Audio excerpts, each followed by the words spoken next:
Let's simplify your quadcopter build by breaking everything down into 5 separate system groups, beginning with the airframe group. This is the chassis that you're going to put all your components on and will turn into a real quadcopter. From that we have the power system group, which is your power distribution system, your battery, your lights, and the power and voltage sensing for your video. The propulsion system is your next group, with the ESCs and the motors and the propellers that drive your quadcopter.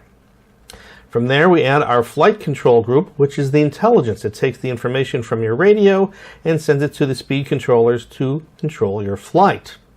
From there we have to see where we're going, and we have the video system that completes our quadcopter project. You put it all together and there are the 5 systems. We're going to build through these 5 systems, and when you're done, you will have a flying quadcopter.